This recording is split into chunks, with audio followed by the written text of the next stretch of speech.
Marique and Kirsty, who are the creators and the writers of the series, created a very unique character in a great world, and we're really pleased to be a part of making it happen. So. And Kirsty and Marique, what does it mean to you to win an AACTA Award today? Or for the show to win one? I think it is. I mean, you noted it's significant that we all got up together. It is that collaboration and the team effort, because it was so exciting to be here all together today and have Alison and Celia and Liz and Trent and Toby. It feels like a team effort, and I think it's testament to that we all got up on stage together to accept it. Absolutely, yeah. It's a joy to go to work when you're doing a comedy. Most of my work is in drama, in the theatre, and that's great fun, but it's soul destroying at times. So I went to work every day and laughed for most of the day when I was working with these guys, and yeah, that's brilliant. I think that's what anyone wants when they go to work, really. And I do comedy because I can't do drama. So I'm kidding. I'm great at it. What am I saying? It's more fun, I think. It's more fun. Congratulations to you both. You won this award for the first series of My Place, I believe. That's Yes. Yes? Yes, Right. it's really this is really the second half of the one series. Really, we like to think. Of course, it's the book takes us back from 1988 to 1788.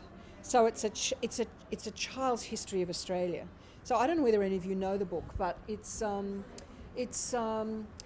book that every page you turn, you go back 10 years, and it's a story of one spot in Australia told through the eyes of the kids who lived there over 200 years, and in our case 260 years, and each of them, we decided, has a tendency to get into some kind of trouble, and so that's what we thought might make interesting stories. And so this second series starts with a kid who's in 1788 who's an inventor and who accidentally blows up the school, among other dire things. And so the really great thing is that the response we've been getting from kids who've watched it is, this may be old-fashioned, but I really connect with the kids.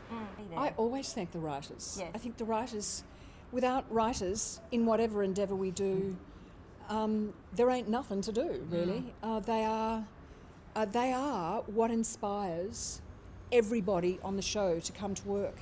They are what inspires the directors. They are, for producers like us, they're our calling card. We go out to directors we want to work with. We go out to designers we want to work with. We go out to investors whose money we want. And it's those scripts that get people excited or not. And for me, it is the most fundamental thing of what I do. Yeah. And what's great is that when you've got good scripts and you go to good name actors and they read a script and they'll say yes, they'll do it, Yeah. Yeah, when we first started doing series one of the very influential acting agents rang us and said, listen, the word around the acting fraternity is that there are some really good scripts here. And that's gold, And so I love writers. I'm in love with writers. When you've got a casting director like Greg Apps, who finds you extraordinary, untried talent in a way that I've not ever been able to properly get to the bottom of.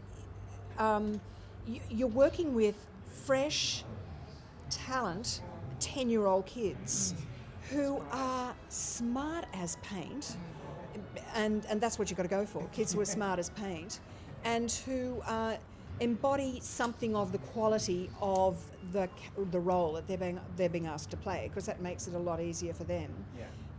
But there's something quite joyous about working with young kids that I must say infects the whole team, and it infects the adult cast as well. You could see the adult cast just relishing being with these kids who were just driven by the excitement and enthusiasm of it. There is no such house in Western Australia, so we actually had to create it, even though we didn't have the budget. Really? So, yeah, well, it was very, very difficult, but with a lot of help, we got it done. The hardest thing was to fit all these people into this house, the way it was described. Like, it just doesn't work. Yeah. So that was the hardest part. I never read the book beforehand, so I had the script to go by, and I've seen the play when it came out first. So, and the period, it's when you work on a production, you live the production, you eat the production. Like that's all you do. It's like you point a steamship in one direction and that's where it goes until you're finished. So I mean, there's so much inspiration. You look around in Western Australia, in Perth, and the script was written by Tim Winton himself. He kept the things which were important in the script, so it was quite easy. I've got an AFI award and I've been Yes. nominated a few times, Yes. but I think that's beautiful. Yeah.